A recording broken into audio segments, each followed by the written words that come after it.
O Pequeno Príncipe, capítulo 1. Certa vez, quando tinha 6 anos, vi num livro sobre Floresta Virgem, histórias vívidas. Uma imponente gravura. Representava ela, uma jiboia que engoliu uma fera. Eis a cópia do desenho. Dizia o livro: as jiboias engolem, sem mastigar, a presa inteira. Em seguida, não podem mover-se e dormem os 6 meses da digestão.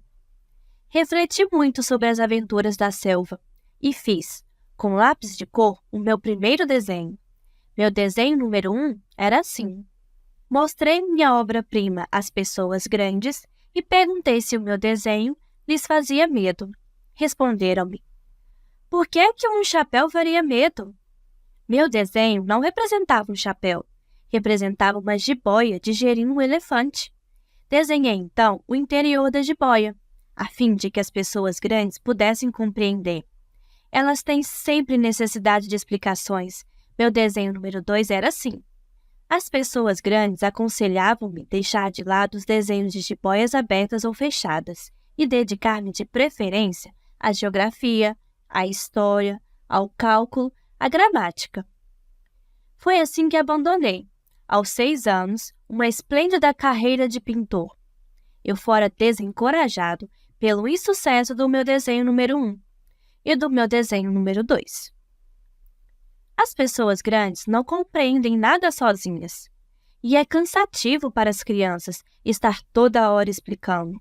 Tive, pois, de escolher uma outra profissão e aprendi a pilotar aviões. Voei, por assim dizer, por todo o mundo. E a geografia, é claro, me serviu muito. Sabia distinguir, num relance, a China e o Arizona. É muito útil quando se está perdido na noite. Tive, assim, no correr da vida, muitos contatos com muita gente séria. Vivi muito no meio das pessoas grandes. Vi-as muito de perto. Isso não melhorou, de modo algum, a minha antiga opinião. Quando encontrava uma pessoa que me parecia um pouco lúcida, fazia com ela a experiência do meu desenho número 1, que sempre conservei comigo. Eu queria saber se ela era verdadeiramente compreensiva, mas respondia sempre: é um chapéu. Então eu não lhe falava nem de jiboias, nem de florestas virgens e nem de estrelas. Punha-me ao seu alcance. Falava-lhe de cricket, de golfe, de política, de gravatas, e a pessoa grande ficava encantada de conhecer um homem tão razoável. Capítulo 2. Vivi, portanto, só, sem amigo com quem pudesse realmente conversar, até o dia, cerca de 6 anos atrás, em que tive uma pane no deserto do Saara. Alguma coisa se quebrara no motor, e como não tinha amigo mecânico ou passageiro, preparei-me para empreender sozinho o difícil conserto. Era para mim questão de vida ou morte. Só dava para 8 dias a água que eu tinha. Na primeira noite adormeci, pois sobre a areia, às milhas e milhas de qualquer terra habitada. Estava mais isolado que um naufrago numa tábua, perdido no meio do mar. Imagine então a minha surpresa, quando, ao despertar do dia, uma vozinha estranha me acordou. Dizia: por favor, desenhe-me um carneiro. Hein? Desenhe-me um carneiro. Pôs-me de pé, como atingido por um raio. Esfreguei os olhos, olhei bem e vi um pedacinho de gente inteiramente extraordinário, que me considerava com grande gravidade. Eis o melhor retrato que, mais tarde, consegui fazer dele. Meu desenho é, seguramente, muito menos sedutor que o modelo. Não tenho culpa. Fora desencorajado aos 6 anos da minha carreira de pintor, e só aprender a desenhar jiboias abertas e fechadas. Olhava, pois, essa aparição com olhos redondos de espanto. Não esqueçam que eu me achava a 1000 milhas de qualquer terra habitada. Ora, o meu homenzinho não me parecia nem perdido, nem morto de fadiga, nem morto de fome, de sede ou de medo. Não tinha absolutamente a aparência de uma criança perdida no deserto, a 1000 milhas da região habitada. Quando pude, enfim, articular palavra, perguntei-lhe: mas, que fazes aqui?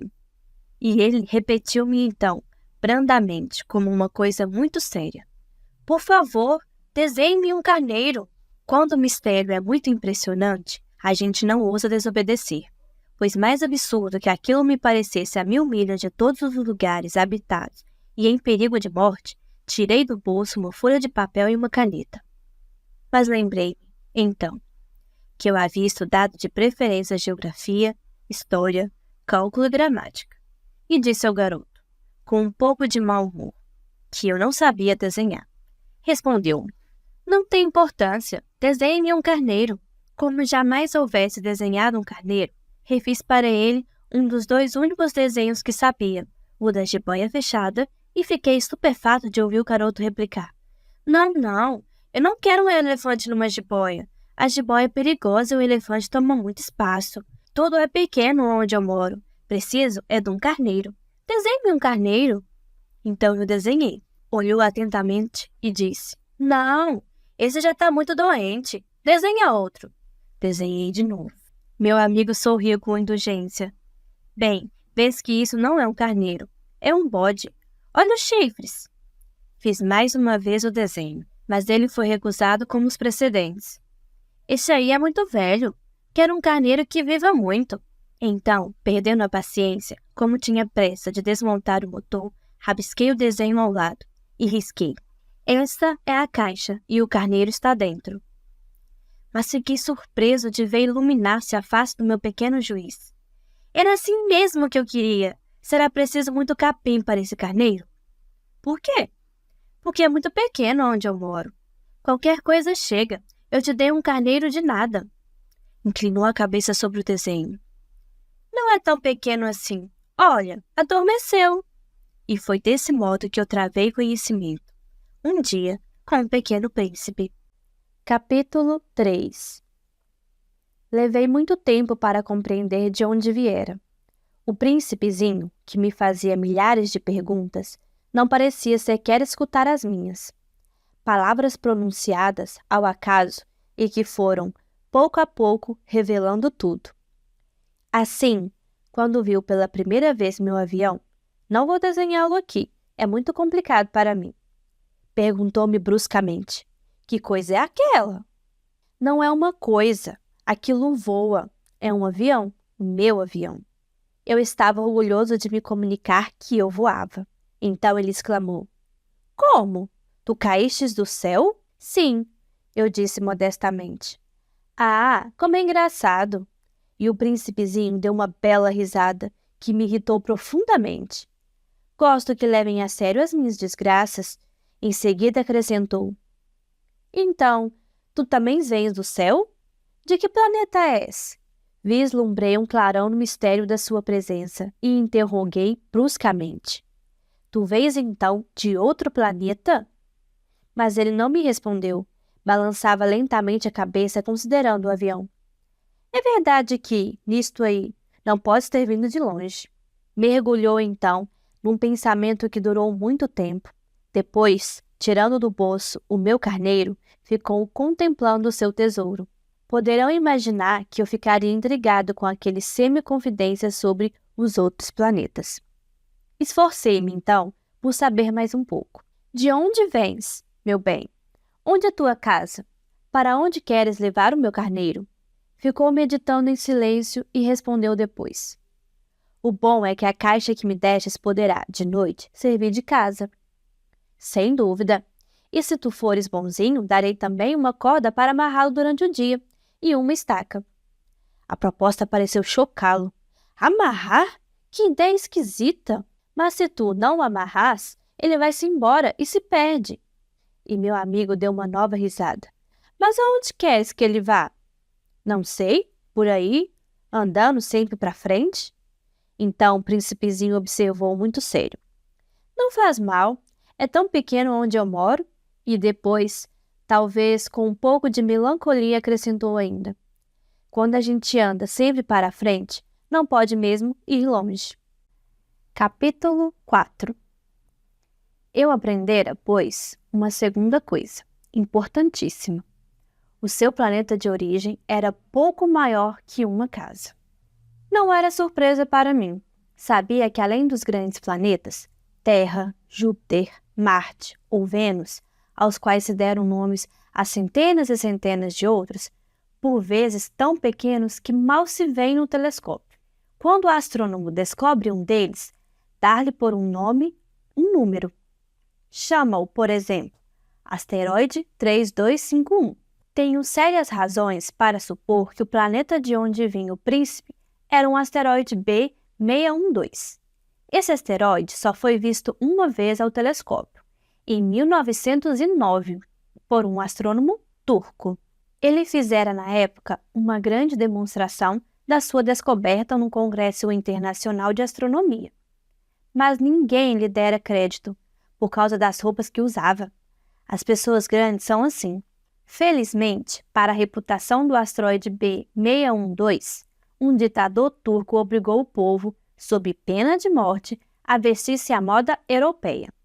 O astrônomo repetiu sua demonstração em 1920, numa elegante casaca. Então, dessa vez, todo mundo se convenceu. Se lhes dou esses detalhes sobre o asteroide B612 e lhes confio o seu número, é por causa das pessoas grandes. As pessoas grandes adoram os números.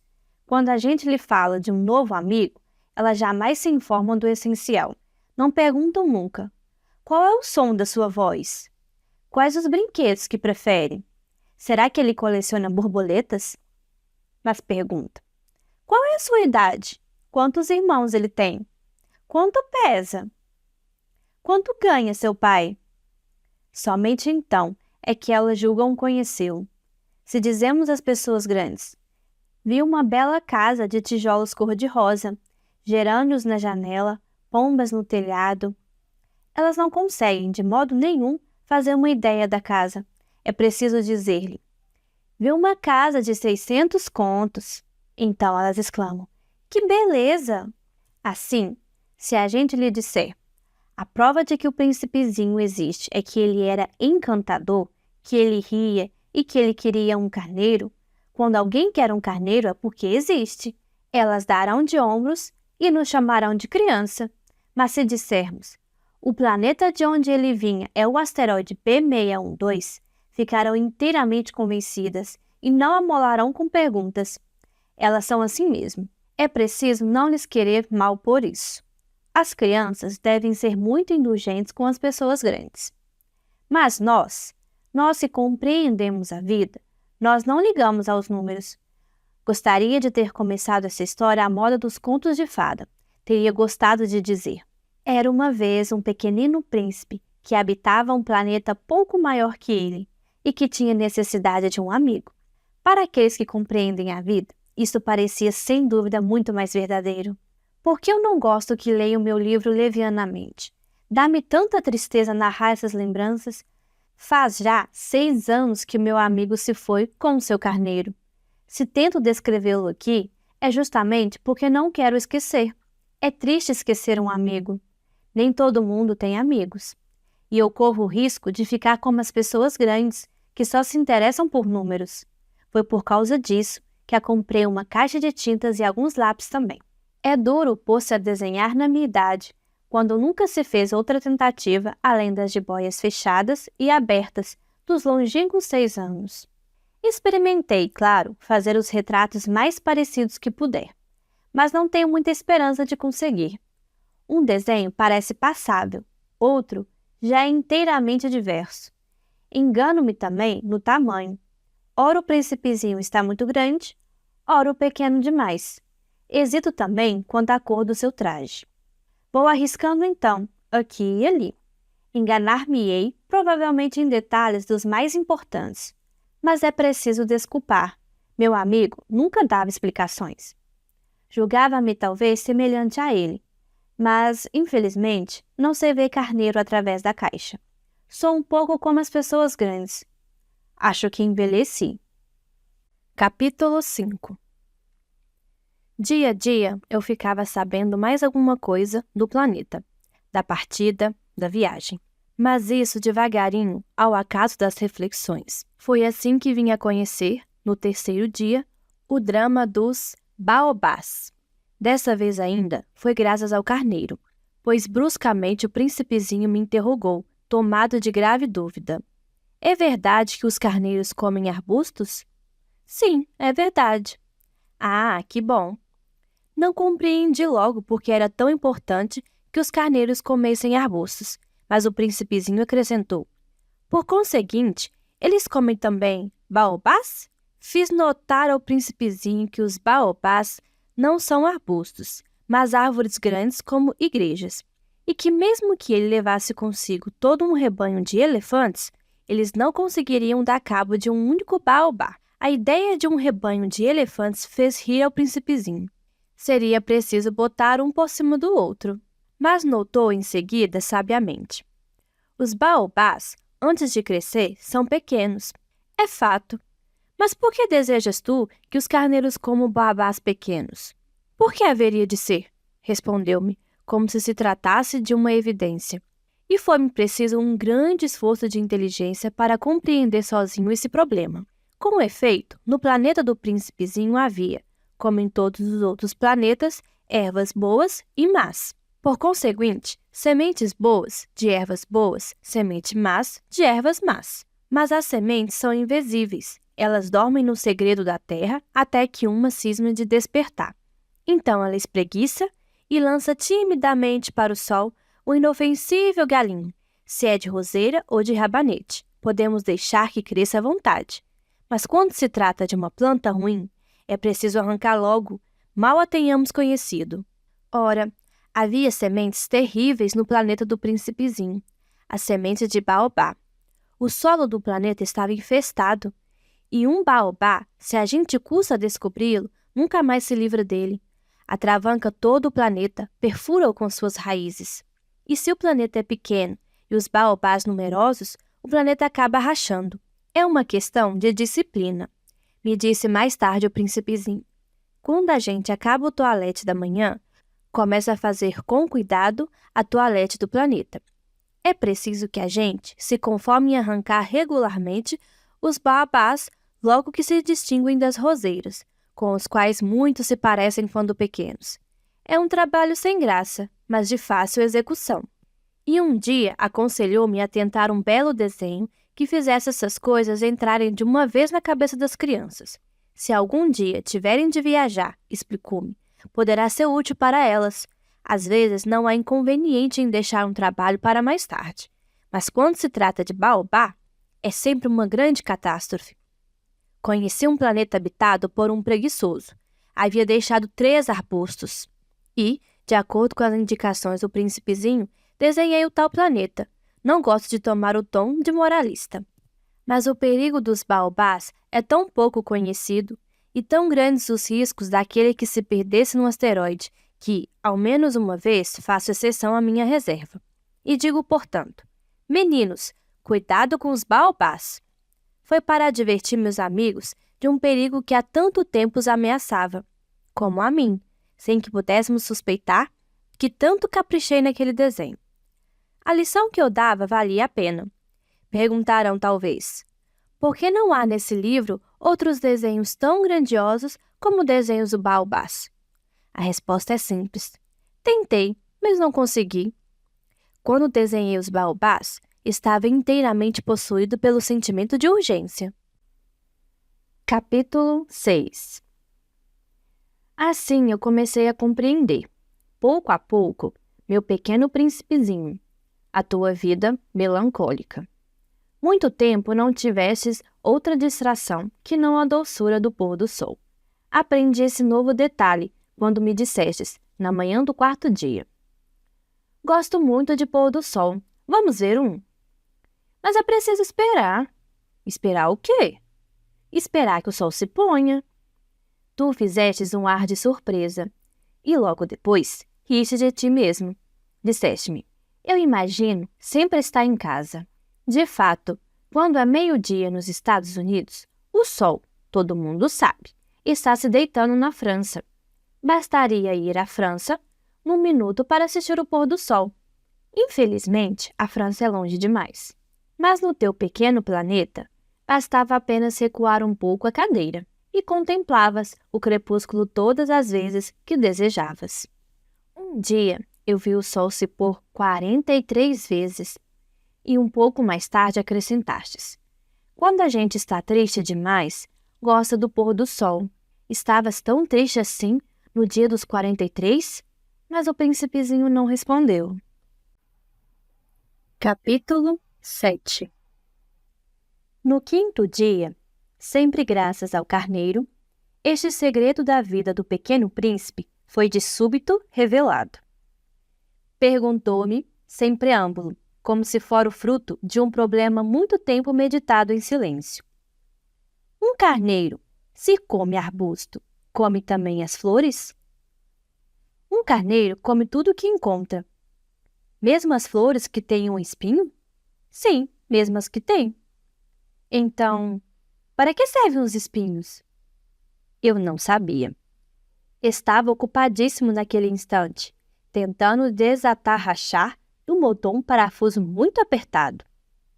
Minha pane começava a parecer demasiado grave. E em breve já não teria água para beber.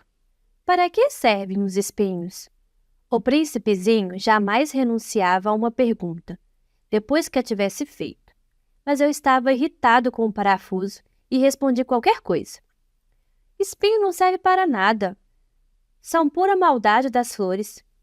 Oh! Mas após um silêncio, ele me disse com uma espécie de rancor. Não acredito. As flores são fracas, ingênuas, defendem-se como podem. Elas se julgam terríveis com seus espinhos. Não respondi. Naquele instante eu pensava, se um parafuso ainda resiste, vou fazê-lo saltar martelo. O príncipezinho perturbou-me de novo as reflexões. E tu pensas então que as flores... Ora, eu não penso em nada. Eu respondi qualquer coisa. Eu só me ocupo com minhas coisas sérias. Ele olhou-me estupefato. Coisas sérias! Via-me, martelo em punho, dedos sujos de graxa, curvados sobre um feio objeto. Tu falas como as pessoas grandes. Senti um pouco de vergonha, mas ele acrescentou, implacável. Tu confundes todas as coisas. Misturas tudo. Estava realmente muito irritado. Sacudia ao vento cabelos de ouro. Eu conhecia um planeta onde há um sujeito vermelho, quase roxo. Nunca cheirou uma flor, nunca olhou uma estrela, nunca amou ninguém, nunca fez outra coisa senão somas. E o dia todo repete como tu. Eu sou um homem sério, eu sou um homem sério. E isso o faz inchar-se de orgulho. Mas ele não é um homem, é um cogumelo. Um quê? Um cogumelo. O príncipezinho estava agora pálido de cólera. Há milhões e milhões de anos que as flores fabricam espinhos. Há milhões e milhões de anos que os carneiros as comem, apesar de tudo. E não será sério procurar compreender por que perdem tanto tempo fabricando espinhos inúteis? Não terá importância a guerra dos carneiros e das flores? Não será mais importante que as contas o tal sujeito? E se eu, por minha vez, conheço uma flor única no mundo, que só existe no meu planeta, e que um belo dia um carneirinho pode liquidar num só golpe, sem avaliar o que faz, isso não tem importância? Corou um pouco e continuou em seguida. Se alguém ama uma flor, da qual só existe um exemplar em milhões e milhões de estrelas, isso basta para que seja feliz quando a contempla. Ele pensa, minha flor está lá, em algum lugar. Mas se o carneiro come a flor, é para ele, bruscamente, como se todas as estrelas se apagassem. E isso não tem importância. Não pôde dizer mais nada. Pôs-se bruscamente a soluçar. A noite caíra. Larguei as ferramentas. Ria-me do martelo, do parafuso, da sede e da morte. Havia numa estrela, num planeta, o meu, a Terra. Um príncipezinho a consolar. Tomei-o nos braços, embalei-o e lhe dizia, a flor que tu amas não está em perigo. Vou desenhar uma pequena mordaça para o carneiro, uma armadura para a flor. Eu não sabia o que dizer. Sentia-me desajeitado. Não sabia como atingi-lo, onde encontrá-lo. É tão misterioso o país das lágrimas. Capítulo 8. Pude bem cedo conhecer melhor aquela flor. Sempre houvera, no planeta do príncipe, flores muito simples, ornadas de uma só fileira de pétalas, e que não ocupavam lugar nem incomodavam ninguém. Apareciam certa manhã na relva, e já à tarde se extinguiam, mas aquela brotara um dia de um grão trazido não se sabe de onde. e o príncipezinho vigiara de perto o pequeno broto, tão diferente dos outros. Podia ser uma nova espécie de baobá. Mas o arbusto logo parou de crescer e começou então a preparar uma flor. O príncipezinho, que assistia à instalação de um enorme botão, bem sentiu que sairia dali uma aparição miraculosa. Mas a flor não acabava mais de preparar sua beleza no seu verde quarto. Escolhia as cores com cuidado, vestia-se lentamente, ajustava uma a uma suas pétalas. Não queria sair, como os cravos, amarrotada. No radioso esplendor de sua beleza é que ela queria aparecer. Ah, sim, era vaidosa. Sua misteriosa toilette, portanto, daria dias e dias. E eis uma bela manhã, juntamente à hora do sol nascer, havia-se afinal mostrado. E ela se preparara com tanto esmero, disse bocejando. Ah, eu acabo de despertar. Desculpa, estou ainda toda despenteada. O príncipezinho, então, não pôde conter o seu espanto. Como és bonita! Não é? Respondeu a flor docemente. Nasci ao mesmo tempo que o sol. O príncipezinho percebeu logo que a flor não era modesta, mas era tão comovente. Creio que é a hora do almoço, acrescentou ela. Tu poderias cuidar de mim. E o príncipezinho, embaraçado, fora buscar um regador com água fresca e servir a flor. Assim, ela o afligiria logo com sua mórbida vaidade. Um dia, por exemplo, falando dos seus 4 espinhos, dissera ao pequeno príncipe: é que eles podem vir, os tigres, com as suas garras. Não há tigres no meu planeta, objetara o príncipezinho. E depois, os tigres não comem erva. Não sou uma erva, respondera a flor suavemente. Perdoa-me. Não tenho receio dos tigres, mas tenho horror das correntes de ar. Não terias acaso um paravento? Horror das correntes de ar. Não é muito bom para uma planta, notara o príncipezinho. É bem complicada essa flor. À noite me colocarás sob a redoma. Faz muito frio no teu planeta. Está mal instalado. De onde eu venho? Mas interrompeu-se de súbito. Viera em uma forma de semente. Não pudera conhecer nada dos outros mundos. Humilhada por se ter deixado apanhar numa mentira tão tola, tossiu 2 ou 3 vezes para pôr a culpa no príncipe. E o paravento? Ia buscá-lo, mas tu me falavas, então ela redobrara a tosse para infligir-lhe remorso. Assim o príncipezinho, apesar de boa vontade no seu amor, logo duvidara dela, tomara a sério palavras sem importância, e se tornara infeliz. Não a devia ter escutado, confessou-me um dia. Não se deve nunca escutar as flores, basta olhá-las, aspirar o perfume. A minha embalsamava o planeta, mas eu não me contentava com isso. A tal história das garras, que tanto me agastara, me devia ter enternecido, confessou-me ainda. Não soube compreender coisa alguma. Devia tê-la julgado pelos atos, não pelas palavras. Ela me perfumava, me iluminava. Não devia jamais ter fugido. Deveria ter-lhe adivinhado a ternura sob os seus pobres ardis. São tão contraditórias as flores, mas eu era jovem demais para saber amar. Capítulo 9. Creio que ele aproveitou para evadir-se. Pássaros selvagens que emigravam. Na manhã da partida, pôs o planeta em ordem. Resolveu cuidadosamente seus 2 vulcões em atividades, pois possuía 2 vulcões. E era muito cômodo para esquentar o almoço. Possuía também um vulcão extinto. Mas, como ele dizia, quem é que pode garantir? Resolveu também o extinto. Se eles são bem resolvidos, os vulcões queimam lentamente, regularmente, sem erupções. As erupções vulcânicas são como fagulhas de lareira. Na Terra, nós somos muito pequenos para resolver os vulcões. Por isso é que nos causam tanto dano. O príncipezinho arrancou também, não sem um ponto de melancolia, os últimos rebentos de baobá. Ele julgava nunca mais voltar, mas todos esses trabalhos familiares lhe pareceram, aquela manhã, extremamente doces. E, quando regou pela última vez a flor e se dispunha a colocá-la sob a redoma, percebeu que estava com vontade de chorar. Adeus, disse ele à flor. Mas a flor não respondeu. Adeus, repetiu ele. Resolveu cuidadosamente seus 2 vulcões. A flor tossiu, mas não era por causa do resfriado. Eu fui uma tola, disse por fim. Peço-te perdão. Trata de ser feliz. A ausência de censuras o surpreendeu. Ficou parado, inteiramente sem jeito, com a redoma no ar. Não podia compreender essa calma doçura. É claro que eu te amo, disse-lhe a flor. Foi por minha culpa que não soubesses de nada. Isso não tem importância. Fostes tão tolo quanto eu. Trata de ser feliz. Mas pode deixar em paz a redoma. Não preciso mais dela. Mas o vento... Não estou assim tão resfriada. O ar fresco da noite me fará bem. Eu sou uma flor. Mas os bichos... É preciso que eu suporte 2 ou 3 lavas se quiser conhecer as borboletas. Dizem que são tão belas. Do contrário, quem virá visitar-me?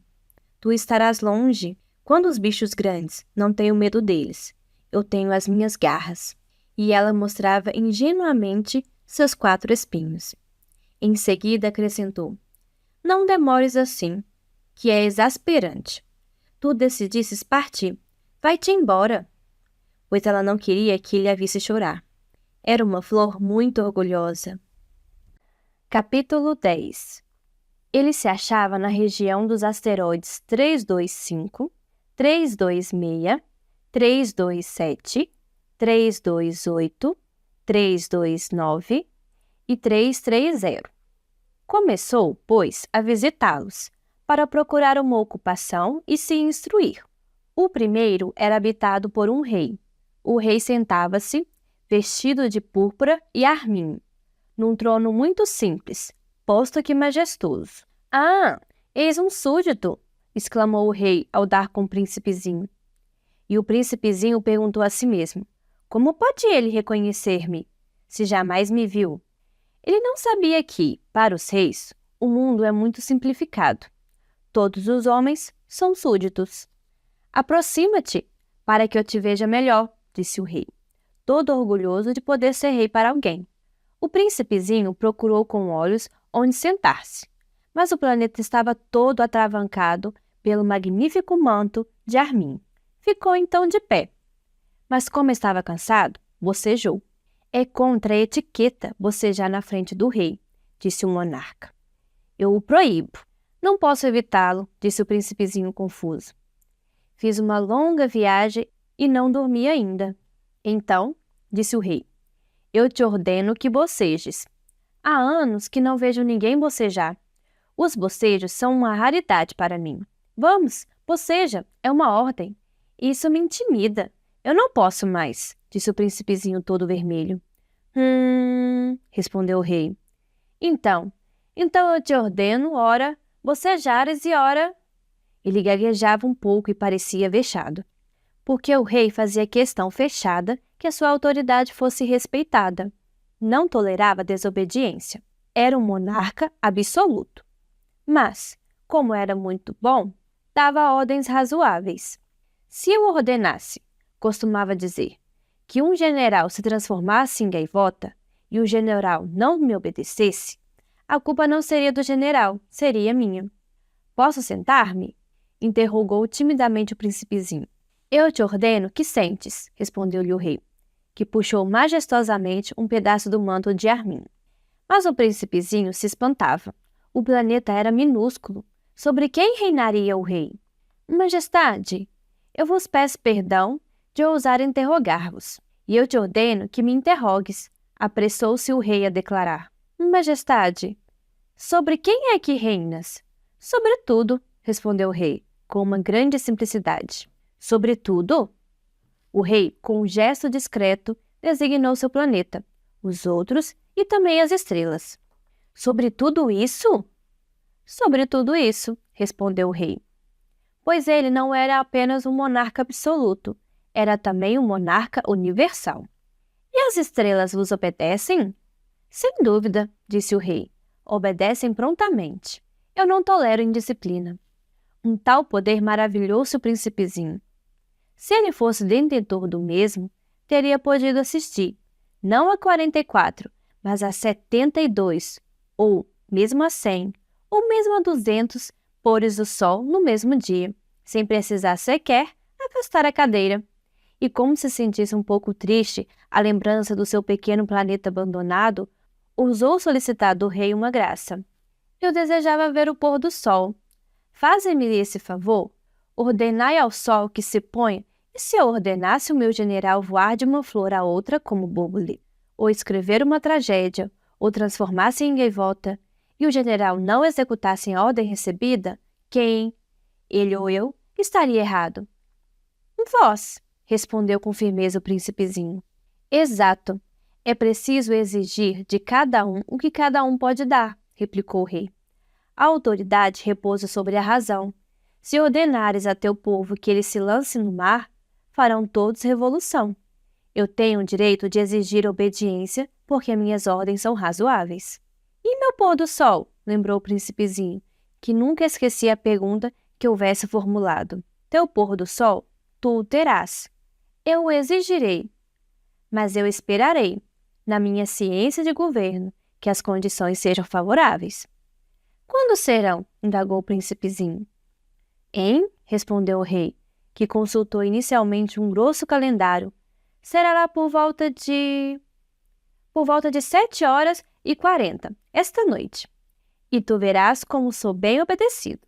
O príncipezinho bocejou, lamentava o pôr do sol que perdera, e depois já estava se aborrecendo um pouco.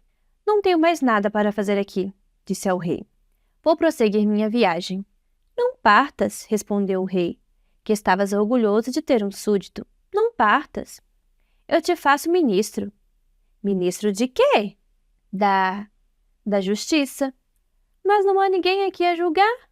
Quem sabe, disse o rei. Ainda não dei a volta no meu reino. Estou muito velho.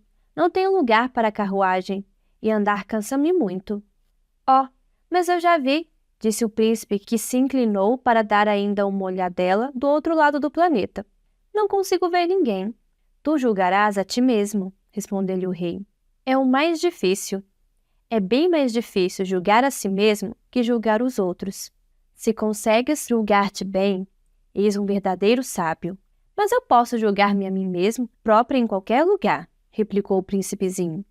Não preciso, para isso, ficar morando aqui. Ah, disse o rei, eu tenho quase certeza de que há um velho rato no meu planeta. Eu o escuto de noite. Tu poderás julgar este rato. Tu o condenarás à morte de vez em quando. Assim a sua vida dependerá da tua justiça. Mas tu o perdoarás cada vez, para economizá-lo, pois só temos um. Respondeu o príncipezinho. Eu não gosto de condenar à morte. Eu acho que vou mesmo embora. Não, disse o rei, mas o príncipezinho, tendo acabado os preparativos, não quis afligir o velho monarca. Se vossa majestade deseja ser prontamente obedecido, poderá me dar uma ordem razoável. Poderia ordenar-me, por exemplo, que partisses em menos de 1 minuto. Parece-me as condições são favoráveis. Como o rei não disse nada, o príncipezinho hesitou um pouco. Depois suspirou e partiu. Eu te faço meu embaixador, apressou-se o rei em gritar. Tinha um ar de grande autoridade.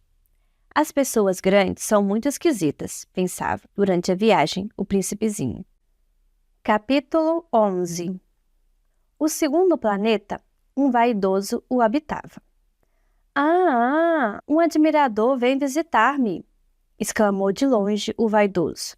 Mal vira o príncipe. Porque para os vaidosos, os outros homens são sempre admiradores. Bom dia, disse o príncipezinho. Você tem um chapéu engraçado. É para agradecer, exclamou o vaidoso. Para agradecer quando me aclamam. Infelizmente, não passa ninguém por aqui. Sim? Disse o príncipezinho sem compreender. Bate as mãos uma na outra, aconselhou o vaidoso.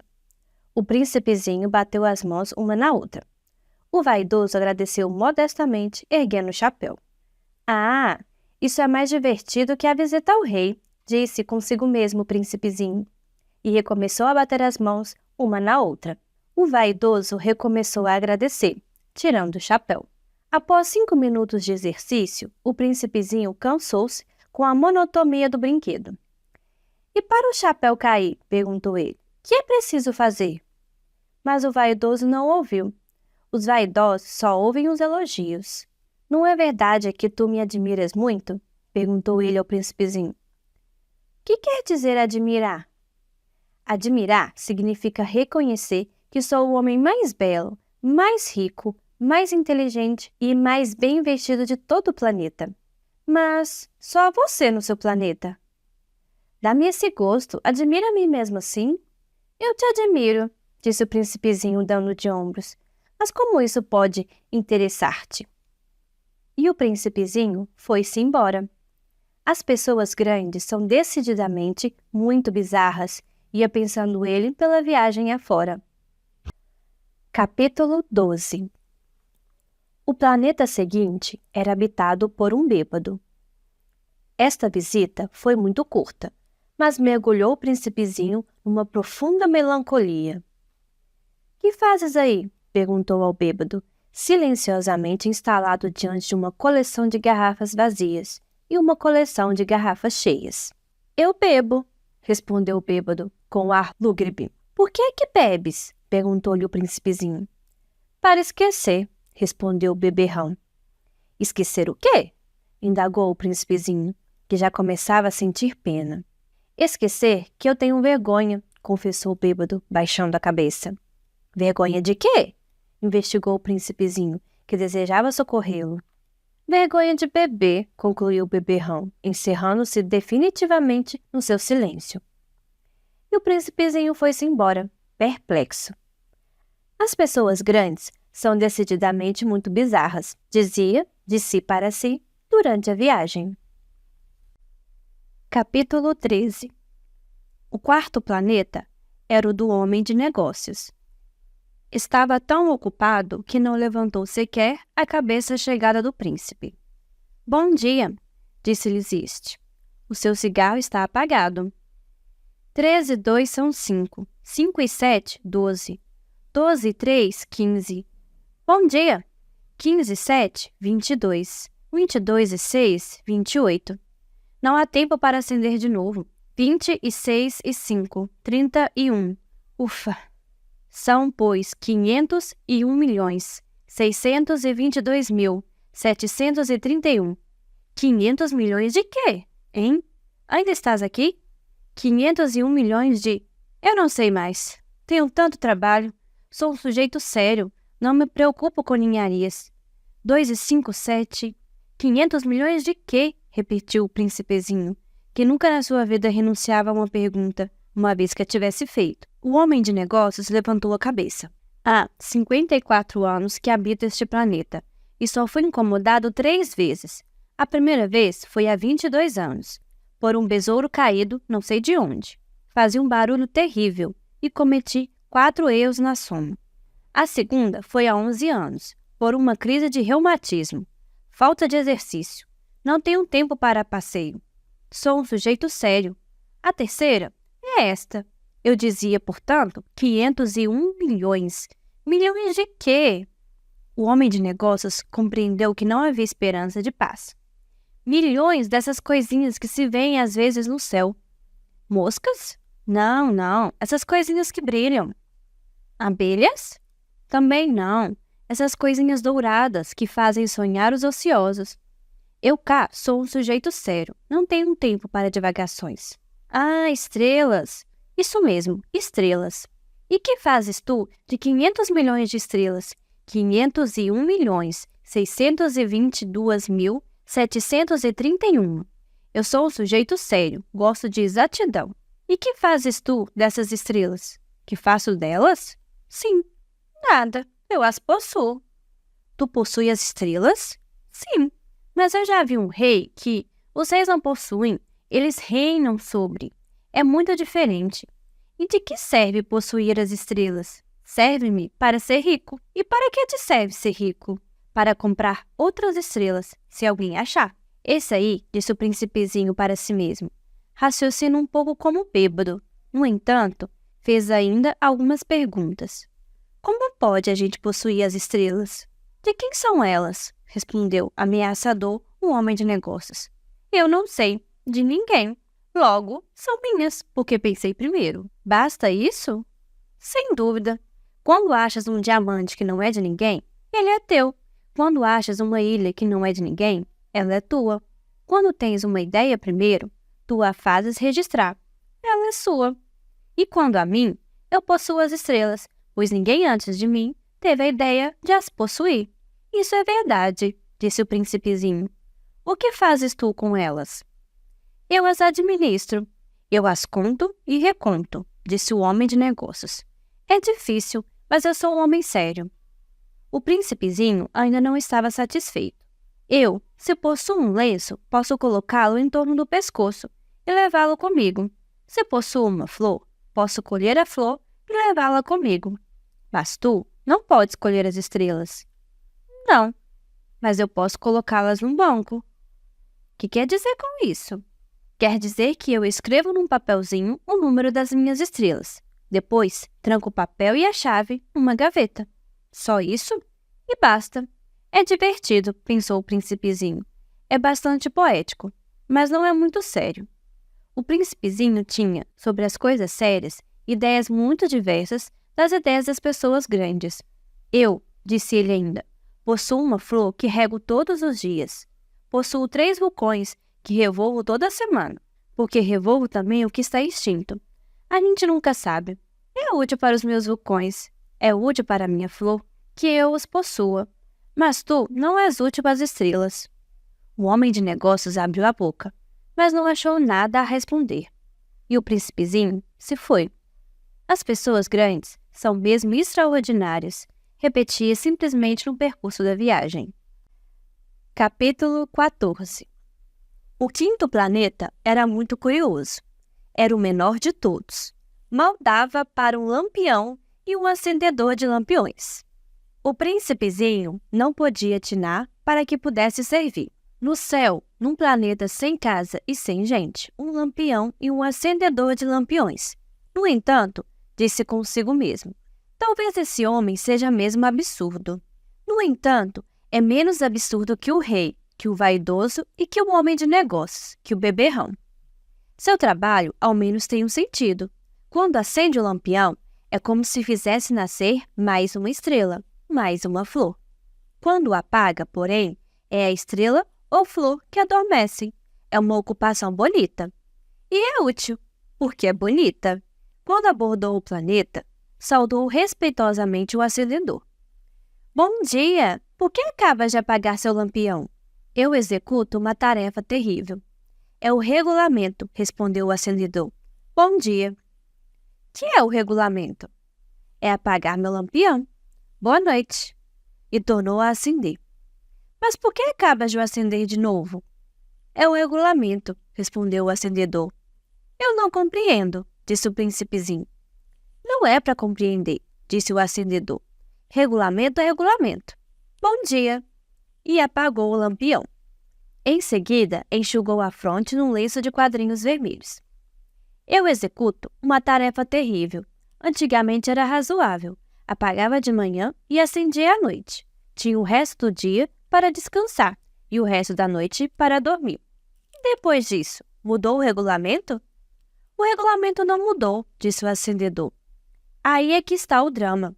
O planeta de ano em ano gira mais depressa e o regulamento não muda. E então? Disse o príncipezinho. Agora ele dá uma volta por minuto. Não tenho mais 1 segundo de repouso. Acendo e apago 1 vez por minuto. Ah, que engraçado! Os dias aqui duram 1 minuto. Não é nada engraçado, disse o acendedor. Já faz 1 mês que estamos conversando. 1 mês? Sim, 30 minutos, 30 dias. Boa noite. E acendeu o lampião. O príncipezinho considerou e amou aquele acendedor tão fiel ao regulamento. Lembrou-se dos pores do sol, que ele mesmo produzia, recuando um pouco a cadeira. Quis ajudar o amigo. Sabes, eu sei de um modo de descansar quando quiseres. Eu sempre quero, disse o acendedor, pois a gente pode ser, ao mesmo tempo, fiel e preguiçoso. E o príncipezinho prosseguiu. Teu planeta é tão pequeno que podes, com 3 passos, dar-lhes a volta. Basta andares lentamente, bem lentamente, de modo a ficares sempre ao sol. Quando quiseres descansar, caminharás, e o dia durará o quanto queiras. Isso não adianta muito, disse o acendedor. O que eu gosto mais na vida é de dormir. Então não há remédio, disse o príncipezinho. Não há remédio, disse o encantador. Bom dia. E apagou seu lampião. Esse aí, disse para si o príncipezinho, ao prosseguir a viagem para mais longe. Esse aí seria desprezado por todos. Os outros, o rei, o vaidoso, o beberrão, o homem de negócios. No entanto, é o único que não me parece ridículo. Talvez porque é o único que se ocupa de outra coisa que não seja ele próprio. Suspirou de pesar e disse ainda: era o único que eu podia ter feito meu amigo. Mas seu planeta é mesmo pequeno demais. Não há lugar para dois. O que o príncipezinho não ousava confessar é que os 1440 pôres do sol em 24 horas davam-lhe certa saudade do abençoado planeta. Capítulo 15. O sexto planeta era 10 vezes maior. Era habitado por um velho que escrevia livros enormes. Bravo! Eis um explorador! Exclamou ele, logo que viu o príncipezinho. O príncipezinho assentou-se na mesa, ofegante. Já viajara tanto. De onde vens? Perguntou-lhe o velho. Que livro é esse? Perguntou-lhe o príncipezinho. Que faz o senhor aqui? Sou geógrafo, respondeu o velho. Quem é um geógrafo? Perguntou o príncipezinho. É um sábio que sabe onde se encontram os mares, os rios, as cidades, as montanhas, os desertos. É bem interessante, disse o príncipezinho. Eis, afinal, uma verdadeira profissão. E lançou um olhar em torno de si no planeta do geógrafo. Nunca havia visto planeta tão majestoso. O seu planeta é muito bonito. Haverá oceanos nele? Como hei de saber? Disse o geógrafo. Ah, o príncipezinho estava decepcionado. E montanhas? Como hei de saber? Disse o geógrafo. E cidades, e rios, e desertos? Como hei de saber? Disse o geógrafo pela terceira vez. Mas o senhor é geógrafo. É claro, disse o geógrafo, mas não sou explorador. Há uma falta absoluta de exploradores. Não é o geógrafo que vai contar as cidades, os rios, as montanhas, os mares, os oceanos, os desertos. O geógrafo é muito importante para estar passeando. Não deixa um instante a escrivaninha. Mas recebe os exploradores, interroga-os, anota as suas lembranças. E se as lembranças de alguns lhe parecem interessantes, o geógrafo estabelece um inquérito sobre a moralidade do explorador. Por quê? Porque um explorador que mentisse produziria catástrofe nos livros de geografia, como o explorador que bebesse demais. Por quê? Perguntou o príncipezinho. Porque os bêbados veem dobrado. Então o geógrafo anotaria 2 montanhas onde há uma só. Conheço alguém, disse o príncipezinho, que seria um mau explorador. É possível. Pois bem, quando a moralidade do explorador parece boa, faça uma investigação sobre a sua descoberta. Vai se ver? Não, seria muito complicado. Mas exige-se do explorador que ele forneça provas. Tratando-se, por exemplo, de uma grande montanha, ele trará grandes pedras. E o geógrafo, de súbito, se entusiasmou. Mas tu vens de longe, tu és explorador, tu vais me descrever o teu planeta. E o geógrafo, tendo aberto seu caderno, apontou o lápis. Anotou-se primeiro a lápis as narrações dos exploradores. Espera-se, para cobrir a tinta, que o explorador tenha fornecido provas. Então, interrogou o geógrafo. Onde eu moro, disse o príncipezinho, não é interessante. É muito pequeno. E tenho 3 vulcões. 2 vulcões em atividade e um vulcão extinto. A gente nunca sabe. A gente nunca sabe, repetiu o geógrafo. Tenho também uma flor. Mas nós não anotamos as flores, disse o geógrafo. Por que não? É o mais bonito. Porque as flores são efêmeras. O que quer dizer efêmera? As geografias, disse o geógrafo, são os livros de mais valor. Nunca ficam fora de moda. É muito raro que o monte troque de lugar. É muito raro um oceano esvaziar-se. Nós escrevemos coisas eternas. Mas os vulcões extintos podem se reanimar, interrompeu o príncipezinho. Que quer dizer efêmera? Que os vulcões estejam extintos ou não, Isso dá no mesmo para nós, disse o geógrafo. O que nos interessa é a montanha. Ela não muda. Mas que quer dizer efêmera? Repetiu o príncipezinho, que nunca, na sua vida, renunciara a uma pergunta que tivesse feito. Quer dizer, ameaçada de próxima desaparição. Minha flor está ameaçada de próxima desaparição? Sem dúvida. Minha flor é efêmera, disse o príncipezinho, e não tem mais nada que 4 espinhos para defender-se do mundo. E eu a deixei sozinha. Foi seu primeiro movimento de remorso, mas retomou a coragem. Que me aconselha a visitar? Perguntou ele. O planeta Terra, respondeu-lhe o geógrafo. Goza de grande reputação. E o príncipezinho se foi, pensando na flor. Capítulo 16. O 7º planeta foi, pois, a Terra.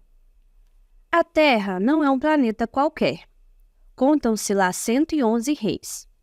Não esquecendo, é claro, os reis negros. 7.000 geógrafos, 900.000 negociantes, 7 milhões e meio de beberrões, 311 milhões de vaidosos, isto é, cerca de 2 bilhões de pessoas grandes. Para darem uma ideia das dimensões da Terra, eu lhes direi que, antes da invenção da eletricidade, era necessário manter, para o conjunto dos 6 continentes, um verdadeiro exército de 462.511 acendedores de lampiões. Isso fazia, visto um pouco de longe, um magnífico efeito. Os movimentos desse exército eram ritmados como de um balé de ópera. Primeiro vinha a vez dos acendedores de lampiões da Nova Zelândia e da Austrália. Esses, em seguida, acesos os lampiões, iam dormir. Entrava, por sua vez, a dança dos acendedores de lampiões da China e da Sibéria. E também desapareciam nos bastidores. Vinha a vez dos acendedores de lampiões da Rússia e das Índias. Depois, os da África e da Europa. Depois, os da América do Sul, os da América do Norte. E jamais se enganavam na ordem de entrada, quando apareciam em cena. Era um espetáculo grandioso. Apenas 2, o acendedor do único lampião do Polo Norte e o seu colega do único lampião do Polo Sul, levavam vida ociosa e descuidada. Trabalhavam 2 vezes por ano. Capítulo 17. Quando a gente quer fazer graça, mente às vezes um pouco. Não fui lá muito honesto ao lhes falar dos acendedores de lampiões. Corro o risco de dar, àqueles que não conhecem o nosso planeta, uma falsa ideia dele. Os homens ocupam, na verdade, muito pouco lugar na superfície da Terra. Se os 2 bilhões de habitantes que povoam a Terra se mantivessem de pé, colados um ao outro, como para um comício, acomodar-se-iam facilmente numa praça pública de 20 milhas de comprimento por 20 de largura. Poder-se-ia juntar a humanidade toda, na menor das ilhas do Pacífico. As pessoas grandes não acreditarão, é claro. Elas julgam ocupar muito espaço. Imaginam-se tão importantes como os baobás. Digam-lhes, pois, que façam o cálculo. Elas adoram os números. Ficarão contentes com isso. Mas vocês não percam tempo com esse problema de aritmética. Inútil. Vocês acreditam em mim. O príncipezinho, uma vez na Terra, ficou, pois, muito surpreso de não ver ninguém. Já receara de ter se enganado de planeta, quando um anel cor de lua remexeu na areia. Boa noite, disse o príncipezinho inteiramente ao acaso. Boa noite, disse a serpente. Em que planeta me encontro? Perguntou o príncipezinho. Na Terra. Na África, respondeu a serpente. Ah, e não há ninguém na Terra? Tu és um bichinho engraçado, disse ele, fino como um dedo. Aqui é o deserto. Não há ninguém nos desertos. A terra é grande, disse a serpente. O príncipezinho sentou-se numa pedra e ergueu os olhos para o céu. As estrelas são todas iluminadas. Não será para que cada uma possa um dia encontrar a sua? Olha, o meu planeta está justamente em cima de nós. Mas como está longe? Teu planeta é belo, disse a serpente. Que vens fazer aqui? Tive dificuldades com uma flor, disse o príncipe. Ah, exclamou a serpente. E se calaram. Onde estão os homens? Repetiu enfim o príncipezinho. A gente está um pouco só no deserto. Entre os homens também, disse a serpente. O príncipezinho olhou-a longamente. Tu és um bichinho engraçado, disse ele, fino como um dedo. Mas sou mais poderosa do que o dedo de um rei, disse a serpente. O príncipezinho sorriu. Tu não és tão poderosa assim. Não tens sequer umas patas. Não podes sequer viajar. Eu posso levar-te mais longe que um navio, disse a serpente. Ela enrolou-se na perninha do príncipe, como um bracelete de ouro. Aquele que eu toco, eu devolvo à terra de onde veio, continuou a serpente. Tu és puro. Tu vens de uma estrela. O príncipezinho não respondeu. Tenho pena de ti, tão fraco nessa terra de granito. Posso ajudar-te um dia, se tiveres muita saudade do teu planeta. Posso? Oh, eu compreendi muito bem, disse o príncipezinho. Mas por que fala sempre por enigmas? Eu os resolvo todos, disse a serpente. E calaram-se os dois. O príncipezinho atravessou o deserto e encontrou apenas uma flor de 3 pétalas, uma florzinha à toa. Bom dia, disse o príncipe. Bom dia, disse a flor. Onde estão os homens? Perguntou polidamente. A flor um dia vira passar uma caravana. Os homens? Eu creio que existem 6 ou 7. Vi-os há muitos anos, mas não se pode nunca saber onde se encontram. O vento os leva, eles não têm raízes, eles não gostam das raízes. Adeus, disse o príncipezinho. Adeus, disse a flor. O príncipezinho escalou uma grande montanha. As únicas montanhas que conheceram eram os 3 vulcões que lhe davam pelo joelho. O vulcão extinto servia-lhe de tamborete. De montanha tão alta, pensava ele, verei todo o planeta e todos os homens. Mas só viu agulhas de pedra pontudas. Bom dia, disse ele inteiramente ao léu. Bom dia, bom dia, bom dia, respondeu o eco. Quem és tu? Perguntou o príncipezinho. Quem és tu? Quem és tu? Quem és tu? Respondeu o eco. Sede meus amigos, estou só, disse ele. Estou só, estou só, estou só, respondeu o eco. Esse planeta é todo seco, pontudo e salgado. Que planeta engraçado, pensou então. É todo seco, pontudo e salgado. E os homens não têm imaginação. Repetem o que a gente diz. No meu planeta eu tinha uma flor, e era sempre ela que falava primeiro. Mas aconteceu que o príncipezinho, tendo andado muito tempo pelas areias, pelas rochas e pela neve, descobriu, enfim, uma estrada. E as estradas vão todas em direção aos homens. Bom dia, disse ele. Era um jardim cheio de rosas. Bom dia, disseram as rosas. O príncipezinho contemplou-as. Eram todas iguais à sua flor. Quem sois? Perguntou ele estupefato. Somos rosas, disseram as rosas. Ah! Exclamou o príncipezinho. E ele sentiu-se extremamente infeliz. Sua flor lhe havia contado que era a única de sua espécie em todo o universo. E eis que havia 5.000 iguaizinhas num só jardim. Ela haveria de ficar bem vermelha, pensou ele, se visse isto. Começaria a tossir, fingiria morrer para escapar do ridículo. E eu, então, teria que fingir que cuidava dela, porque senão, só para me humilhar, ela era bem capaz de morrer de verdade. Depois, refletiu ainda. Eu me julgava rico de uma flor sem igual, e é apenas uma rosa comum que eu possuo. Uma rosa e 3 vulcões que me dão pelo joelho, um dos quais extinto para sempre. Isso não faz de mim um príncipe muito grande. E, deitado na relva, ele chorou. E foi então que apareceu a raposa. Bom dia, disse a raposa. Bom dia, respondeu polidamente o príncipezinho, que se voltou, mas não viu nada. Eu estou aqui, disse a voz, debaixo da macieira. Quem és tu? Perguntou o príncipezinho. Tu és bem bonita. Sou uma raposa, disse a raposa. Vem brincar comigo, propôs o príncipezinho. Estou tão triste. Eu não posso brincar contigo, disse a raposa. Não me cativaram ainda. Ah, desculpa, disse o príncipezinho. Após uma reflexão, acrescentou. Que quer dizer cativar? Tu não és daqui, disse a raposa. Que procuras? Procuro os homens, disse o príncipezinho. Que quer dizer cativar? Os homens, disse a raposa, têm fuzis e caçam. É bem incômodo. Criam galinhas também, e é a única coisa interessante que eles fazem. Tu procuras galinhas? Não, disse o príncipezinho. Eu procuro amigos, que quer dizer cativar. É uma coisa muito esquecida, disse a raposa. Significa criar laços. Criar laços? Exatamente, disse a raposa.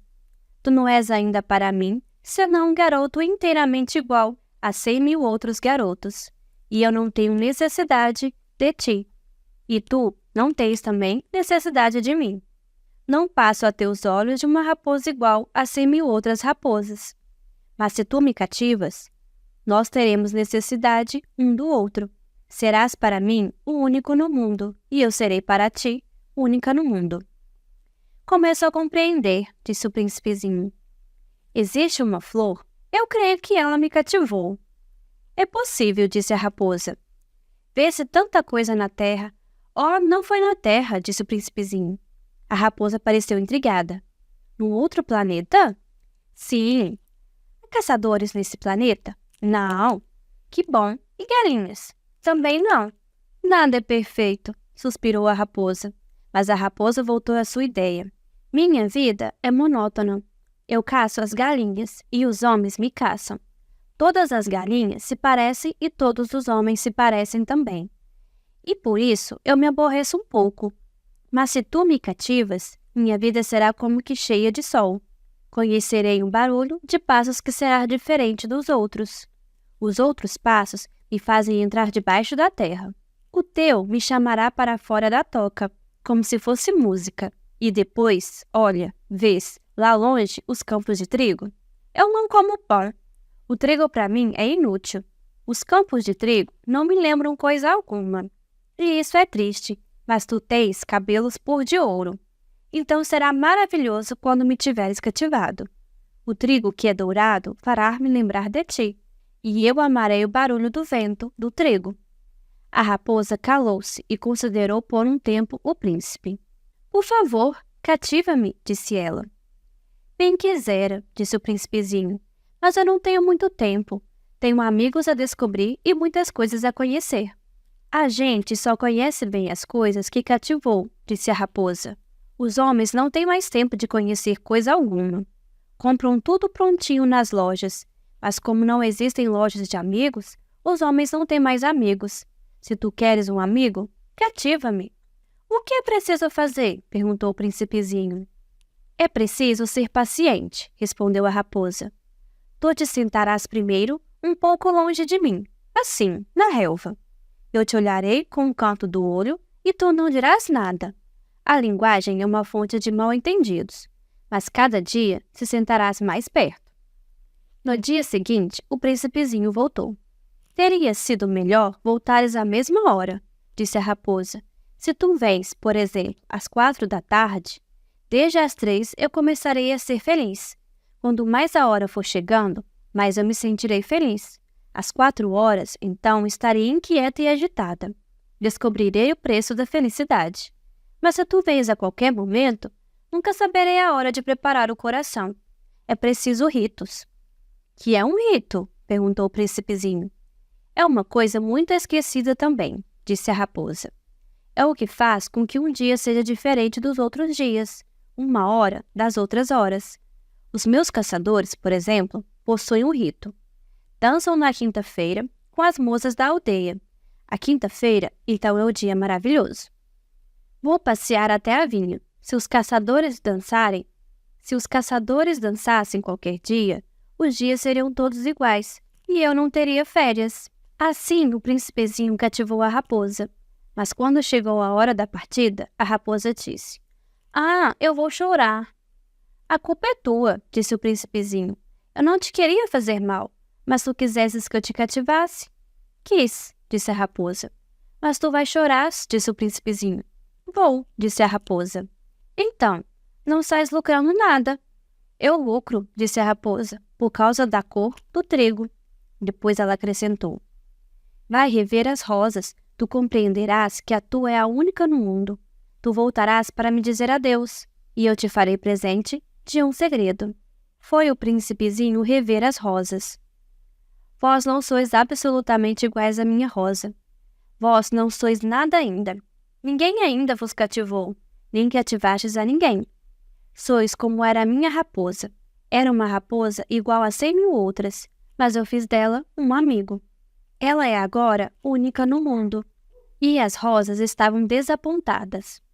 Sois belas, mas vazias, disse ele ainda. Não se pode morrer por vós. Minha rosa, sem dúvida, um transuinte qualquer pensaria que se parece convosco. Ela é sozinha e, porém, mais importante que vós todas, pois foi a ela que eu reguei. Foi a ela que pus sob a redoma. Foi a ela que abriguei com um paravento. Foi dela que eu matei as larvas, exceto 2 ou 3 por causa das borboletas. Foi a ela que eu escutei queixar-se ou gabar-se, ou mesmo calar-se algumas vezes. É a minha rosa. E voltou então a raposa. Adeus, disse ele. Adeus, disse a raposa. Eis o meu segredo. É muito simples. Só se vê bem com o coração. O essencial é invisível para os olhos. O essencial é invisível para os olhos, repetiu o príncipezinho, a fim de se lembrar. Foi o tempo que perdestes com tua rosa que fez tua rosa tão importante. Foi o tempo que eu perdi com a minha rosa, repetiu o príncipezinho a fim de se lembrar. Os homens esqueceram essa verdade, disse a raposa, mas tu não a deves esquecer. Tu te tornas eternamente responsável por aquilo que cativas. Tu és responsável pela rosa. Eu sou responsável pela minha rosa, repetiu o príncipezinho a fim de se lembrar. Capítulo 18. Bom dia, disse o príncipezinho. Bom dia, respondeu o guarda-chaves. Que fazes aqui? Perguntou-lhe o príncipezinho. Eu divido os passageiros em blocos de 1.000, disse o guarda-chaves. Despacho os trens que os carregam, ora para a direita, ora para a esquerda. E um rápido iluminado, roncando como um trovão, fez tremer a cabine do guarda-chaves. Eles estão com muita pressa, disse o príncipezinho. O que é que estão procurando? Nenhum homem da locomotiva sabe, disse o guarda-chaves. E trovejou, em sentido inverso, um outro rápido iluminado. Já estão de volta? Perguntou o príncipezinho. Não são os mesmos, disse o guarda-chaves. É uma troca. Não estavam contentes aonde estavam? Nunca estamos contentes aonde estamos, disse o guarda-chaves. E um terceiro rápido, iluminado, trovejou. Estão perseguindo os primeiros viajantes? Perguntou o príncipezinho. Não perseguem nada, disse o guarda-chaves. Estão dormindo lá dentro, ou bocejando. Só as crianças esmagam o nariz nas vidraças. Só as crianças sabem o que procuram, disse o príncipezinho.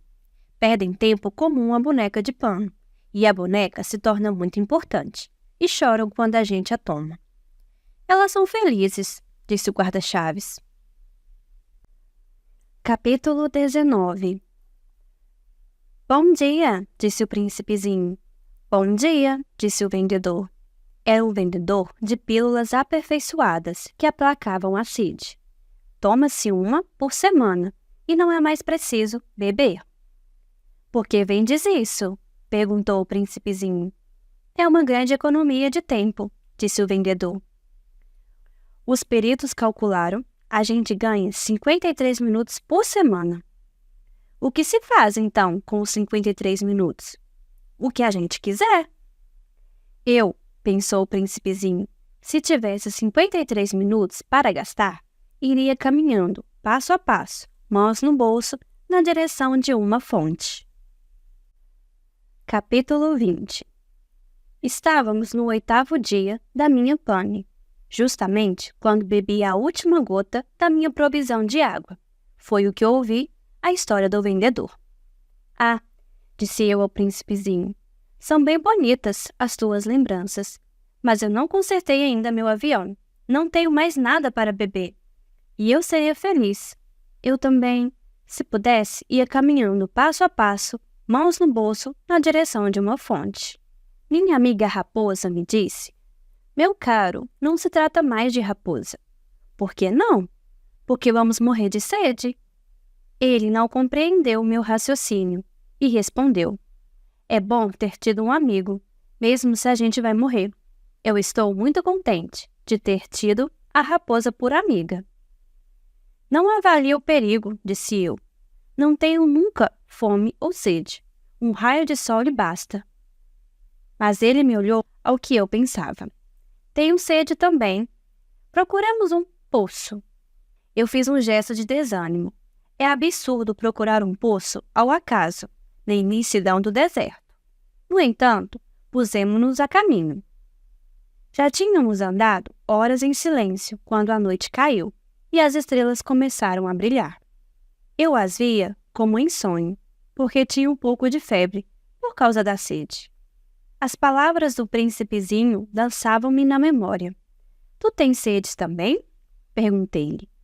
Mas não respondeu à minha pergunta. Disse apenas: a água pode ser boa para o coração. Não compreendi sua resposta e calei-me. Eu bem sabia que não adiantava interrogá-lo. Ele estava cansado. Sentou-se. Sentei-me junto dele. E, após um silêncio, disse ainda: as estrelas são belas por causa de uma flor que não se vê. Eu respondi: mesmo. E fitei, sem falar, a ondulação da areia enluarada. O deserto, belo, acrescentou. E era verdade. Eu sempre amei o deserto. A gente se senta numa duna de areia. Não se vê nada. Não se escuta nada. E, no entanto, no silêncio, alguma coisa irradia. E o que torna belo o deserto, disse o príncipezinho, é que ele esconde um poço em algum lugar. Fiquei surpreso por compreender, de súbito, essa misteriosa irradiação da areia. Quando eu era pequeno, habitava numa casa antiga, e dizia-se as lendas que ali fora enterrado um tesouro. Ninguém, é claro, os conseguia descobrir, nem talvez mesmo o procurou. Mas ele encantava a casa toda. Minha casa escondia um tesouro no fundo do coração. Quer se trate da casa, das estrelas ou do deserto, disse eu ao príncipezinho, o que faz a sua beleza é invisível. Estou contente, disse ele, que estejas de acordo com a raposa. Como o príncipezinho adormece, tomei-o nos braços e prossegui a caminhada. Eu estava comovido. Tinha a impressão de carregar um frágil tesouro. Parecia a mim mesmo não haver na terra nada mais frágil. Considerava a luz da lua, a fronte pálida, os olhos fechados, as mechas de cabelo que tremiam ao vento.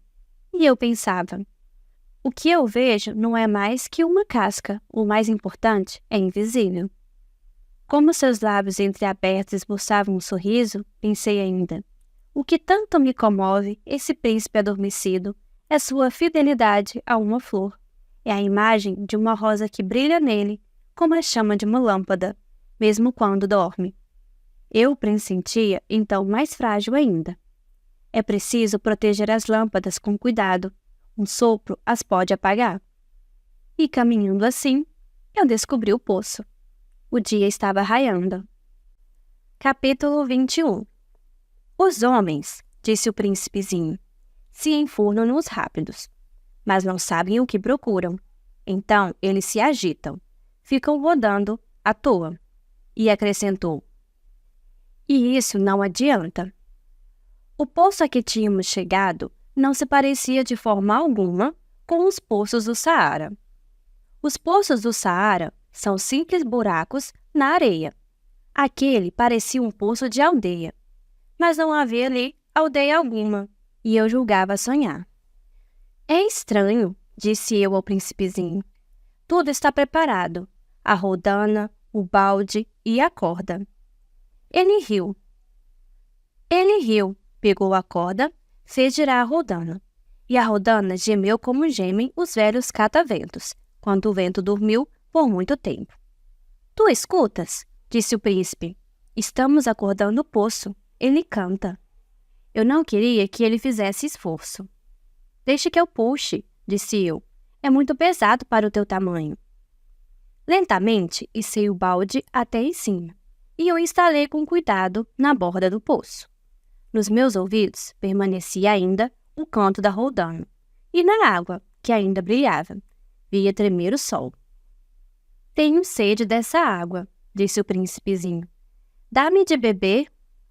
E eu compreendi o que ele havia buscado. Levantei-lhe o balde até a boca. Ele bebeu, de olhos fechados.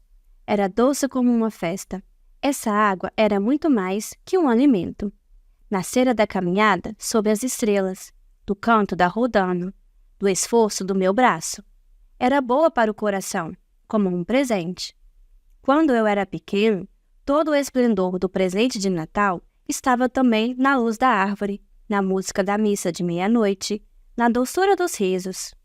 "Os homens do teu planeta", disse o príncipezinho, "cultivam 5.000 rosas no mesmo jardim, e não encontram o que procuram." "Não encontram", respondi. "E, no entanto, o que eles buscam poderia ser achado numa só rosa, ou num só pouquinho d'água." "É verdade." E o príncipezinho acrescentou: "Mas os olhos são cegos. É preciso buscar com o coração." Eu havia bebido. Respirava facilmente.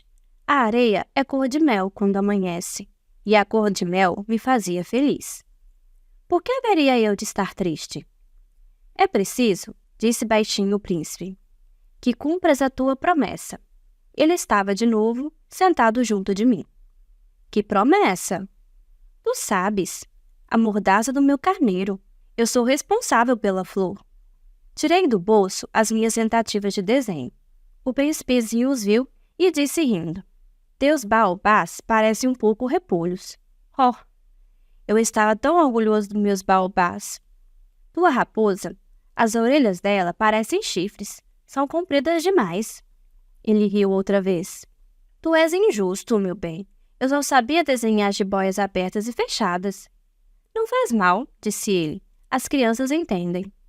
Rabisquei, portanto, uma pequena mordaça, mas sentia, ao entregá-la, um aperto no coração. "Tu tens projeto que eu ignoro." Ele não me respondeu, mas disse: "Lembras-te da minha queda na terra?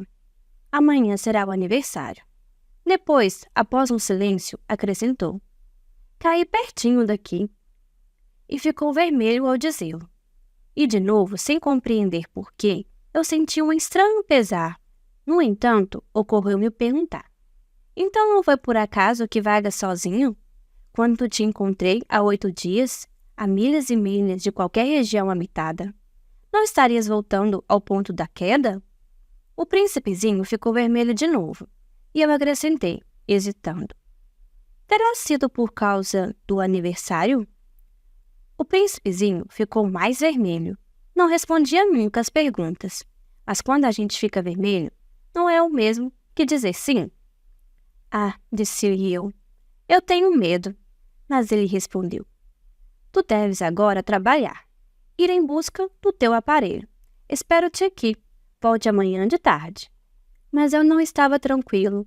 Lembrava-me da raposa. A gente corre o risco de chorar um pouco quando se deixa cativar. Capítulo 22. Havia, ao lado do poço, a ruína de um velho muro de pedra. Quando voltei do trabalho, no dia seguinte, vi de longe o príncipezinho sentado no alto, com as pernas balançando, e eu o escutei dizer: "Tu não te lembras então? Não foi bem aqui o lugar?" Uma outra voz devia responder-lhe, porque replicou em seguida: "Não, não estou enganado. O dia é este, mas não o lugar." Prossegui o caminho para o muro. Continuava a não ver ninguém. No entanto, o príncipezinho replicou novamente: "Está bem, tu verás onde começa, na areia, o sinal dos meus passos. Basta esperar-me, estarei ali esta noite." Eu me achava a 20 metros do muro e continuava a não ver nada. O príncipezinho disse ainda, após um silêncio: "O teu veneno é do bom? Está certa de que não vou sofrer muito tempo?" Parei, o coração apertado, sem compreender ainda. "Agora, vai-te embora", disse ele. "Eu quero descer." Então baixei os olhos para o pé do muro e dei um salto. Lá estava, erguida para o príncipezinho, uma dessas serpentes amarelas que nos liquidam num minuto. Enquanto procurava o revólver no bolso, Dei uma rápida corrida, mas, percebendo o barulho, a serpente se foi, encolhendo-se lentamente, como um repuxo que morre. E, sem se apressar demais, enfiou-se entre as pedras, num leve tinir de metal. Cheguei ao muro a tempo de receber nos braços o meu caro príncipezinho, pálido como a neve. Que história é essa? Tu conversas agora com as serpentes? Desatei o nó no seu eterno lenço dourado. Umedeci-lhe as têmporas, dei-lhe água, e agora não ousava perguntar-lhe coisa alguma. Olhou-me gravemente e passou-me os bracinhos no pescoço. Sentia-lhe o coração bater de encontro ao meu, como de um pássaro que morre, agitado pela carabina. Ele me disse: estou contente de teres descoberto o defeito do maquinismo. Vais poder voltar para casa. Como soubestes disso?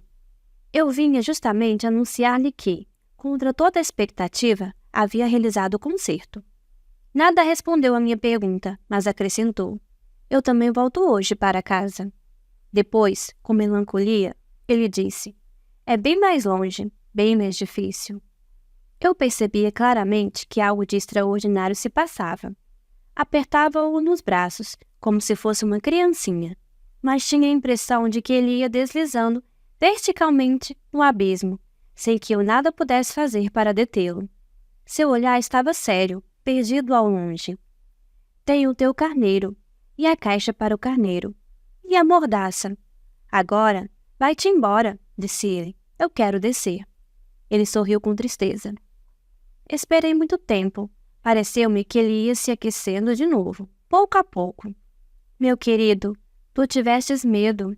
É claro que tivera, mas ele sorriu docemente. Terei mais medo ainda esta noite. O sentimento do irreparável gelou-me de novo, e eu compreendi que não podia suportar a ideia de nunca mais escutar esse riso. Ele era para mim como uma fonte no deserto. Meu bem, eu quero ainda escutar o teu riso, mas ele me disse: faz 1 ano esta noite. Minha estrela se achará justamente em cima do lugar onde caiu o ano passado. Meu bem, não será um sonho mau essa história da serpente? De encontro marcado? De estrela? Mas não respondeu à minha pergunta e disse: o que é importante? A gente não vê. A gente não vê. Será como a flor. Se tu amas uma flor que se acha numa estrela, é doce, de noite, olhar o céu. Todas as estrelas estão floridas. Todas as estrelas estão floridas. Será como a água. Aquela que me destes parecia música, por causa da roldana e da corda. Lembras-te como era boa? Lembro-me. Tu olharás de noite as estrelas. Onde eu moro é muito pequeno, para que eu possa te mostrar onde se encontra a minha. É melhor assim. Minha estrela será então qualquer das estrelas. Gostará de olhar todas elas, serão todas suas amigas. E depois eu vou fazer-te um presente.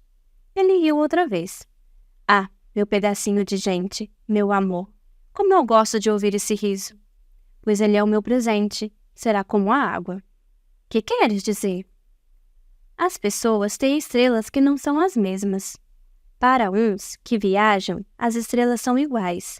Para outros, elas não passam de pequenas luzes. Para outros, os sábios são problemas. Para o meu negociante, era um ouro. Mas todas essas estrelas se calam. Tu, porém, terás estrelas como ninguém. Que queres dizer? Quando olhares o céu de noite, porque habitarei numa delas, porque numa delas estarei rindo. Então será como se todas as estrelas te rissem, e tu terás estrelas que sabem rir. E ele riu mais uma vez. E quando te houveres consolado, a gente sempre se consola, tu te sentirás contente por me teres conhecido. Tu serás sempre meu amigo, terás vontade de rir comigo, e abrirás a janela à toa, por gosto, e teus amigos ficarão espantados de ouvir-te rir olhando o céu. Tu explicarás então: sim, as estrelas sempre me fazem rir, e eles te julgarão maluco. Será uma peça que te prego. E riu de novo. Será como se eu te houvesse dado, em vez de estrelas, montões de guizos que riem. E riu de novo, mais uma vez. Depois ficou sério. Esta noite, tu sabes, não venhas. Eu não te deixarei. Eu parecerei sofrer. Eu parecerei morrer. É assim. Não venhas me ver. Não vale a pena. Eu não te deixarei. Mas ele estava preocupado. E digo isto, também por causa da serpente. É preciso que não te morda. As serpentes são más. Podem morder por gosto. Eu não te deixarei. Mas uma coisa o tranquilizou. Elas não têm veneno. É verdade, para uma segunda mordida. Essa noite não o vi pôr-se a caminho. Invadiu-se sem rumo. Quando consegui apanhá-lo, caminhava decidido, a passo rápido. Disse-me apenas: "Ah, estás aqui." E ele me tomou pela mão, mas afligiu-se ainda. "Fizestes mal. Tu sofrerás. Eu parecerei morto e não será verdade." Eu me calava. "Tu compreendes? É longe demais. Eu não posso carregar esse corpo. É muito pesado." Eu me calava. "Mas será como uma velha casca abandonada. Uma casca de árvore não é triste." Eu me calava. Perdeu um pouco da coragem, mas fez ainda um esforço. "Serás bonito, sabes? Eu também olharei as estrelas." "Todas as estrelas serão poços com uma roldana enferrujada.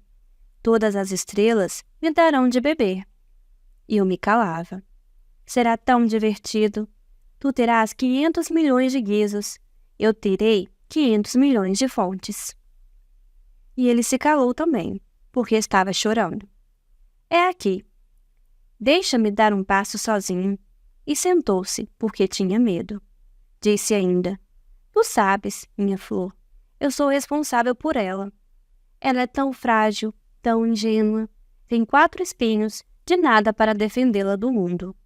Eu sentei-me também, pois não podia mais ficar de pé. Ele disse: "Pronto, acabou-se." Hesitou ainda um pouco, depois ergueu-se, deu um passo, eu não podia mover-me. Houve apenas um clarão amarelo perto de sua perna. Permaneceu por um instante, imóvel, não gritou, tombou devagarinho como uma árvore tomba. Não fez sequer barulho, por causa da areia. Capítulo 23. E agora, certamente, já se vão 6 anos. Jamais contara essa história. Os camaradas ficaram contentes de me ver são e salvo. Eu estava triste, mas dizia: "É o cansaço." Agora já me consolei um pouco, mas não de todo. Sei que ele voltou ao seu planeta, pois ao raiar do dia, não lhe encontrei o corpo. Não era um corpo tão pesado assim. E gosto à noite de escutar as estrelas, 500 milhões de guizos. Mas eis que sucede uma extraordinária. Na mordaça que desenhei para o príncipezinho, esqueci de juntar a correia. Não poderá jamais prendê-la no carneiro. E eu me pergunto então: que se terá passado no planeta?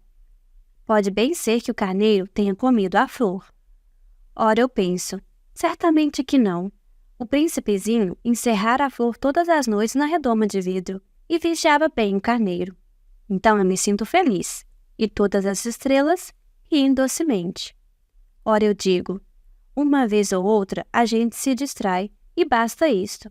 Esqueceu uma noite a redoma de vidro, ou o carneiro saiu de mansinho, sem que fosse notado. Então os guizos se transformaram todos em lágrimas. Eis aí um mistério bem grande. Para vocês, que amam também o príncipezinho, como para mim, todo o universo muda de sentido. Se num lugar que não sabemos onde, um carneiro que não conhecemos, comeu ou não uma rosa. Olhem o céu, perguntem, terá ou não terá o carneiro comido a flor?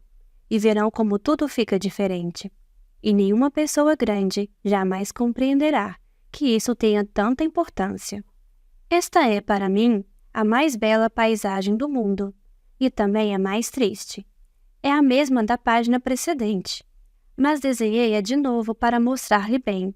Foi aqui que o príncipezinho apareceu na terra, e desapareceu depois. Olhem atentamente essa paisagem, para que estejam certos de reconhecê-la, se viajarem um dia na África, através do deserto. E se acontecer passarem por ali, eu lhes suplico que não tenham pressa, e que esperem um pouco bem debaixo dessa estrela. Se então o menininho veio ao encontro de vocês, se ele ri, se tem cabelos de ouro, se não respondem quando interrogam, adivinharão quem é. Então, por favor, não me deixe tão triste. Escrevam-me depressa que ele voltou. Muito obrigada por ouvir, Sara. Gostaria de adquirir o livro físico? Deixei o link da Amazon na descrição do vídeo. Se inscreva e ative as notificações para acompanhar os próximos capítulos. Deixe o seu like e comente. Qual livro você gostaria de ouvir?